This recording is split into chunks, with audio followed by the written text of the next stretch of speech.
بسم اللہ الرحمن الرحیم۔ شہد کی مکھیاں۔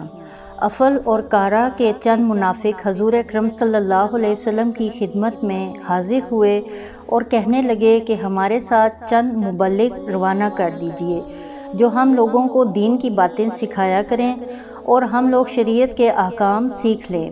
حضور اکرم صلی اللہ علیہ وسلم نے اپنے 10 صحابہ جن کے سردار حضرت عاصم بن ثابت رضی اللہ تعالیٰ عنہ تھے ان کے ہمراہ روانہ کر دیے۔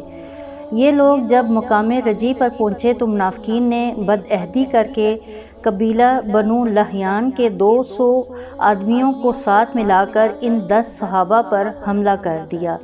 حضرت عاصم رضی اللہ تعالیٰ عنہ مع اپنے 7 ساتھیوں کے شہید ہو گئے اور حضرت عاصم نے شہادت سے قبل یہ دعا پڑھی، یعنی اے اللہ، میں نے تیرے دین کی حمایت میں جان دے دی، اب تو ان کافروں کے ہاتھ سے میرے بدن کو بچا، یعنی میری لاش ان کے ہاتھوں نہ لگے۔ چنانچہ منافقین حضرت عاصم کا سر کاٹنے کے ارادے سے آگے بڑھنے لگے تو اللہ تعالیٰ نے فوراً شہد کی مکھیوں کا ایک لشکر بھیج دیا جنہوں نے حضرت عاصم رضی اللہ تعالیٰ عنہ کی لاش مبارک پر پردہ ڈال دیا اور کسی کافر کو پاس بھٹکنے نہ دیا۔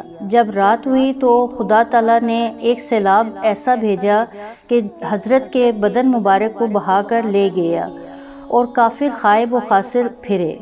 سبق: صحابہ اکرام رضوان اللہ علیہم اجمعین دین کی خاطر زندہ رہے اور دین ہی کی حمایت میں وہ جان بھی دیتے رہے، اور یہ بھی معلوم ہوا کہ رسول اللہ صلی اللہ علیہ وسلم کے یاروں سے دشمنی اور دعوت منافقین کا کام ہے۔